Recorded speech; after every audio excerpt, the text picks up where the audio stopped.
இல்ல அடிச்சல மூஞ்சில வீங்கிருச்சுன்னு சரிங்களா. லாரி டிரைவர் அதாவது தமிழ்நாடு வண்டின்னு சொல்லி முக்கியமா ஏடா ஏ ஊரு அப்படின்னு சொல்லி கேட்டு.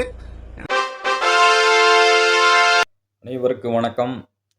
விழித்தமிழா சேனலை சப்ஸ்கிரைப் செய்து ஆதரவு அளியுங்கள் அனைவரும்.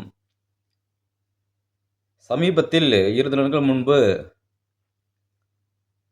தமிழ்நாட்டுக்குள் நுழைந்த கன்னட நபர்களை ஆக்கியதாக ஒரு சமூக வலைதளங்களில் ஒரு வைரலாக ஒரு வீடியோ வந்தது. அனைவரும் பார்த்திருப்பீர்கள்.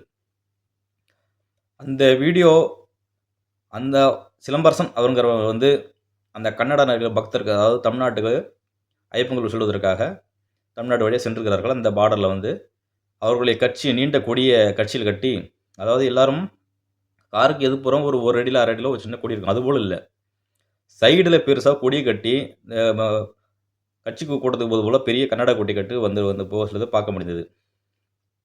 இதனை எதிர்த்து இயக்க சிலம்பரசன் தான் கொடி அவர் என்று சொல்கிறார். அவருக்க முடியாதுன்னு சொல்கிறார். அவருக்க முடியாதுன்னு போது அவர் மீது அவர் அறையறாகிறார். ஏன் இந்த கோபம் அவருக்கு வருது என்று சொன்னால், அந்த கோபம் அவருடைய நியாயமானது தான். இப்போ மட்டும் இல்லாமல் கர்நாடகாவில் செல்லக்கூடிய தமிழர்கள் வந்து லாரி ஓட்டுநர்கள், அவர்கள் இந்த மொழியை நடத்தினார்கள் தெரியும். ஒரு வயதான முதிர் கன்னத்தில் இறந்தார்கள். தொடர்ந்து தமிழர்களுக்கு எதிராக செய்து கொண்டிருந்தார்கள். அவர்களுக்குள்ளே இன வெறி இருக்கிறது, ஒரு சகோதரத்துவம் இல்லை. அன்றண்ட மாநிலங்கள் நாமளும் அங்கே வாழ்கிறோம், அங்கே நம்ம மக்கள் அங்கே வாழ்கிறார்கள், போவால் வருவோம் என்ற எண்ணம் சுருதலும் இல்லாமல் அவர்கள் மொழி பற்றி இனவெறி அதிகம் கொண்டார்கள். அங்கே தமிழ் பலைகள் இருந்தாலும் அடித்து நொறுக்குவார்கள், தமிழ் படங்கள் இருந்தாலும் அடித்து நொறுக்குவார்கள். ஏதாவது ஒரு குரல் இங்கே நடிகர்களோ கமல்ஹாசனுக்கு தெரியும் உங்களுக்கு, எல்லாம் தமிழ் தாய்மொழி தான், கூட பிறந்த சகோதரத்துவ மொழி தான் கன்னடம், எல்லாம் வந்து சொன்னார் ஒரு களம்பவர்கள். அதுக்கு அவர் படம் தக்கலை படம் வர்றதுக்கு அவ்வளோ எதிர்ப்பு ஏற்படுது. இது மட்டும் நடிகர்கள் எல்லாம் ஏதாவது ஒரு குரல் கொடுக்க பயப்படுகிறார்கள். தன்னுடைய படம் பொருளாதார போட்டு நிறைய போட்டு படம் எடுக்கிறாங்க, அங்கே சென்ற ஓடாது, வியாபார ரீதியாக பாதிக்கப்படும் என்று குரல் கொடுக்க தயங்குகிறார்கள். அவருடைய இனவெறி இருக்கிறது. அந்த தாக்கியது நம்முடைய தமிழர்களை தொடர்ந்து தாக்கும் போது தான், சமீபத்திலே கூட பார்த்தீங்கன்னா ஒரு பையன் வீடியோ போட்டிருக்காப்புல, என்ன வந்து கொடி தாக்குறாரு, கண்ணை படுத்துட்டு பாருங்கன்னு தாக்க போடுறாரு. அந்த சிலம்பரசன் அதையும் டேக் பண்ணி போட்டிருக்காரு. அப்போ அவரோட இனவெறி தான் இவருடைய கோபத்தை தூண்டுகிறது. அப்போ நீங்கள் மட்டும் எப்படி இங்கே வரலாம், கொடி அவர் என்கிறாரு. அவருக்கு முடியாதுன்னு கொள்ளும்போது தான், ஏன் ஊரில் வந்து எனக்கு அதிகாரம் பண்ணுறியா, நீங்கள் பண்ணுறீங்களா என்பது அவனுக்கு கோபத்தை செய்கிறார். அது மனிதனுடைய இயல்பாடு தான். இதனால் அவர்கள் கொதித்திருந்த கன்னடர்கள் என்ன பண்ணுறாங்க, உடனே அவர் மேலெடுத்து அரசியல் தொடர்பு கொண்டு எப்படி தாக்கலாம், ஒரு பட்டி எப்படி இருக்கலாம், திமிர தாக்குறான், உடனடி நடவடிக்கை ஒன்று கவல்துறைக்கு அங்கிருந்து இங்கே அதிகாரத்தை மிரட்டுறாங்க. இதன் வாயிலாக அவர் கைது செய்வதற்கு நடவடிக்கை எடுத்திருக்காங்க நம்ம தமிழக அரசு எடுத்திருக்கிறது. இந்த உணர்வுப்பற்று தமிழக அரசுக்கு இல்லை. அங்கே நம்ம தமிழர்களை தாக்கப்படும் போது இதை கண்டிக்க வேண்டும், அந்த நாட்டு அரசியல்வாதிக்கும் அழுத்தம் கொடுக்க வேண்டும். இது போன்று நடக்கக்கூடாது, தமிழ் நடக்கக்கூடாது, சுதந்திரமாக இருக்க வேண்டும். இது ஏன் வலியுறுத்தவில்லை? இங்கே ஆளுகின்ற ஆட்சியர்கள் தமிழர்கள் அல்ல, அங்கே ஆளுகின்றவன் அந்த நாடு கன்னட மொழி சார்ந்தவனாக இருக்கிறான் என்பதுதான் புலப்படுகிறது. இதை வந்து தமிழர்களை புரிந்து கொள்ள வேண்டும். இதை நம்ம அடித்தது ஏற்றுக்கொள்ளப்படவில்லை. ஏன்னா ஒரு உணர்வு வெளிப்படுத்துகிறதால அவர் கோபம் ஆதகமான சரியானது. நம்ம என்ன பண்ணணும், இப்போ அவர் கைது செய்த பிறகு என்ன பண்ணணும், சமூக வலைத்தளங்களில் சீமானன் மீது அவதூறு தரையாக வருகின்றது. இதை வந்து அவர் ஏதோ ஒரு சிறுவர் அவர் கம்யூனிஸ்ட் எடுத்துக்கொண்டு லெட்டர் பேட் வச்சு எடுத்து கொண்டிருக்கிறார். அவர் எங்கேயோ இருக்கிற ஒருவர் இது குரலுக்கு குரல் கொடுக்கிறார். சீமான ஒரு தமிழ் தேசியம் எடுத்து கொண்டிருக்கிறார். தமிழ் ஒரு பிரச்சனை நடக்கிறது, அடிக்கிறான், ஏன் குரல் கொடுக்கவில்லை அப்படின்னு கேள்வி எழுப்புகிறது. ஆனால் இப்போ சீமானன் அறிக்கை விட்டாரா என்னன்னு சரியாக நம்ம கவனிக்க முடியவில்லை. சீமானன் வந்து கன்னட கொடியை அவுற்றியதற்கு கண்டனம் தெரிவிக்கிறேன், இது ஏற்றக்கூடாதல்ல, அவர்கள் கொடி பறக்கணும், அவர்கள் கொடியை அவர் நாட்டு உரிமை கொடிக்கு நம்ம வந்து மறுப்பக்கூடாதுன்னு கொடுக்குறாங்க. ஏன்னு, அதாவது இதற்காக சிலம்பரசன் கண்டின சொன்ன உடனே தமிழர்கள் சிலவர்களும் எதுக்குறாங்க. சீமானன் வந்து லெட்டர் பேட் கட்சி வச்சில்ல, கட்ட பஞ்சாயத்து வச்சில்ல, அவர் ஒரு அங்கீகாரப்பட்ட கட்சி தலைவர், எல்லா மக்களுக்கான கட்சி நடத்தி கொடுக்கிறார். உங்களை போன்று எளிதாக ஒரு இது பேசிவிட முடியாது. அவர் பொதுவானவர், சமூக நீதி பேசக்கூடியவர். ஏன்னு கேட்டிங்கன்னா, இங்கே அவன் கொடி பறக்கணும், ஏன் கொடி அங்கே பறக்கணும், அங்கே எந்த எதிர்ப்பும் வரக்கூடாது. அங்கே பிரச்சனை அங்கே காவல்துறையோ அங்கே அரசியல்வாதிகளோ அதுக்கு ஒத்துழைக்கணும்.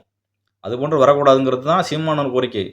நீ அடித்தால் நான் அடித்தேன் என்பது தீர்வு அல்ல. அங்கே அடிச்சுன்னா புரட்சி தான். அங்கே எதுக்கு போடுறாங்க, அந்த காலத்தில் எதுக்கு போராட்டம் வெற்றி பெற்றாங்க, அடிதடி சட்டக்கம்பு போட்டு எதுக்கு விடுதலை பெறவில்லையே. பகத்சிங்லாம் என்ன பண்ணார், இப்போ அடித்து துப்பாக்கி வச்சுட்டு சண்டை போட்டு அருவாச்சிட்டு இல்லையே, அப்படி இல்லையே. புரட்சி ஆயுதம், புரட்சி முழக்கம். இங்கே அடிதடி என்பது மிகப்பெரிய கலவரத்தை தோன்றிவிடும். அங்கே அப்புறம் தமிழர்கள் தொடர்ந்து தாக்கப்படுவார்கள். ஏன்னா இங்கே கண்டிக்க சரியான ஆள் இல்லை. ஏன்னா ஏற்கனவே பார்த்துருப்போம், கண்டிக்க ஆள் கிடையாது. அதனால் திரும்பவும் எதிகாரப்பூர்வமாக நான் கன்னடத்தை கண்டிக்கிறேன். இது தமிழருக்கு இந்த சிலம்பரசன் அவர்கள் ஆதரவான சினிமா கொடுத்தாருன்னு சொன்னால் மிகப்பெரிய ஒற்றுமை சீர்குலைவு ஏற்படும். தமிழ்நாட்டில் உள்ள பிற மொழியாளர்களும் அச்சத்தை உண்டாக ஏற்படும். அப்போது இப்போ இங்கே பாருங்கள், கன்னடம் அடிச்சிட்டாரு, ஒரு சகோதரத்துவம் பேசாமல் இப்போ ஒரு தமிழர்களுக்காக சேர்ந்து பேசுகிறாரு. அப்போ நம்ம கூட ஒரு நாளுக்கு ஆட்சிக்கு வந்தால் கூட நமக்கு பாதுகாப்புகின்ற உணர்வு ஏற்படுத்தும். ஒரு கட்சி தலைவன் வந்து அவங்கள பொதுவாக சிந்தனை தான் சிந்திக்க முடியும். அந்த வகையில் நம்ம ஸ்ரீமார்கள் சொன்னது சரியாக இருக்க முடிகிறது, பார்க்க முடிகிறது. இதனால் சமூக ஊடகங்கள் உங்களுக்கு கேள்விக்கெல்லாம் வரலாம்.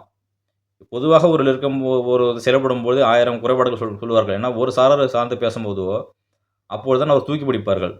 நமக்காக பேசுகிறார் இப்படி தான் கட்சிகளும் சரி, ஜாதி அமைப்புகளும் சரி, தமிழக கட்சிக்கெல்லாம் ஒரு சாராக பேசும்போது அந்த தலைவர்கள் தூக்கி பிடிப்பார்கள். பொதுவாக பேசிட்டாங்க அப்படி அதை வச்சு இவர்களை வந்து என்ன செய்வாங்க, அப்பயும் மாற்றி பேச பிற கட்சியில் பாருங்கள், இவர் தமிழ் கட்சியினர் தமிழுக்கு பிரச்சனை வந்து கேட்க மாட்டாரு அப்படிமா. ஆனால் அவன் நம்மளை தூண்டி விடுவான். இப்போது சமீபமானவர்கள் நடந்திருப்பது சரியான நிலைப்பாடு தான்.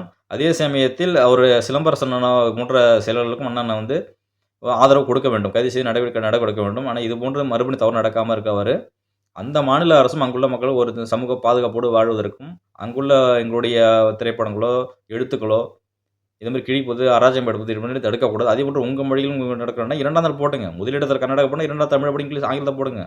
அதேமாதிரி இங்கேயும் நாங்கள் போட்டுக்கிறோம். நாங்கள் முதலிடத்தில் தமிழ், 2ஆம் இடத்துல ஆங்கிலம், 3ஆம் இடம் உங்கள் மக்கள் புரியலையா லெட்டர் போட்டுங்க. அது பிரச்சனை கிடையாது. முதலிடத்தில் தமிழ் இருக்க வேண்டும், 2ஆம் இடத்துல ஆங்கிலம் இருக்க வேண்டும். மொழி என்பது ஒருத்தர் புரிவதற்காகத்தான். இங்கே தான் அங்கே செல்கிறார்கள், அங்கேயே இங்கே செல்கிறார்கள். ஒரு அடையாளம் தெரிய வேண்டும். சாலைகளோ பொது இடங்களோ இருக்க தப்பு கிடையாது. 3ஆம் இடத்துல வச்சு ஒரு தப்பு கிடையாது. அப்போ நீங்கள் செய்த தவிர நாங்கள் செய்த மட்டும் நாங்கள் அராஜவாதிகள் அல்ல என்பதை சீமானன் உரைத்திருக்கிறார்கள். ஏன்னா அவருக்கு உணர்த்தினாலும் அவருக்கு புரிய போவதில்லை, கன்னட அவர்களும் புரிய போவதில்லை. இருந்தாலும் நம்ம சமூக நீதியோடு இருப்போம், நேர்மையாக இருப்போம், எல்லாவர்களும் நேசிப்போடு இருப்போம், மொழியினம் பாகுபாடலாமல் இருப்போம் என்பதை அண்ணன் சீமான் உணர்த்தியிருக்கிறார். இருந்தாலும் இந்த தமிழக அரசு இது போன்ற பாதுகாப்பு தன்மையை உறுதி செய்ய வேண்டும் தமிழர்களுக்கு. அங்கே இப்போ தொடர்ந்து அவர்கள் இதை போட்டு தான் எழுப்பி கொண்டே இருப்பார்கள். அவன் எவ்வளோ அதிகார திமிரா சொல்கிறான் பாருங்க. நீங்கள் வந்து உடனடி காவல்துறை சட்டம் சம்மந்தப்பட்ட ஒரு நடவடிக்கை எடுக்கணும், சிலம்பரசம் எடுக்க வேண்டாம். நாங்கள் அங்கே வந்து காரை வந்து உங்களுக்கு 10 பேர் தூக்கிட்டு வந்து இங்கே வந்து அடிப்போம் அப்படின்றான். எவ்வளோ அதிகார திமிர பாருங்க அவனுக்கு. இன்று ஒரு கம்பெனியில் வெளியே பார்க்க முடியாது. இப்பவும் திமுக கூடிய சம்மந்தப்பட்ட ஒரு வண்டி கார் அங்கே போகிறது, அப்பயும் கூடிய ஆகட்ட சொல்கிறான். அவன் பற்றுடன் இருக்கிறான். என் மாநிலம் இது, என் கூட தான் பறக்கணும், என் தமிழ் மொழி தான், என் கன்னட மொழி தான் இருக்கணுங்கிறான். தமிழ் மொழிக்கே வேலை இல்லைங்கிறான். இங்கே அதே மாதிரி இனப்பட்டு இருக்கட்டும். எவன் எப்போ அதை மணிக்கிறானோ அடிப்பு தாக்குறது நம்ம ஏற்புடையதல்ல. நம்ம சமூக ரீதியாக இப்போ சட்ட ரீதியான நம்ம நடவடிக்கை எடுக்கணும். இங்கே அதே போன்று தமிழ் மொழிகளை தான் முதலிடம் இருக்கணும், மற்ற எந்த மொழி இருக்கக்கூடாது. இன்னும் அடியில் போட்டுக்கு அவங்க அனுமதிச்சானா இங்கே அனுமதிக்கணும், அனுமதிக்க மாட்டான். அதுக்காக நம்ம அடுப்பு ரீதியில் கவலை ஈடுபடக்கூடாது. நம்மளும் சற்று சீமானனுடைய செயல்பாடு சற்று சிந்திக்க வேண்டியதாக இருக்கக்கூடியதாக தான் இருக்கிறது. ஏன்னா அவர் உண்மையை கட்சியாளர் இல்லை, பொது கட்சியாக இருக்கிறாரு.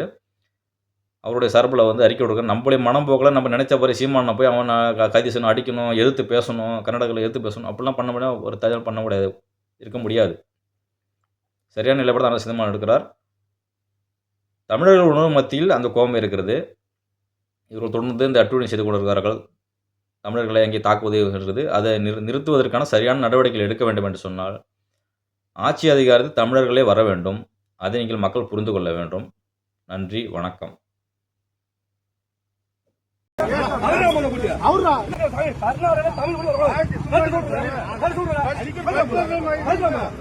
தமிழ்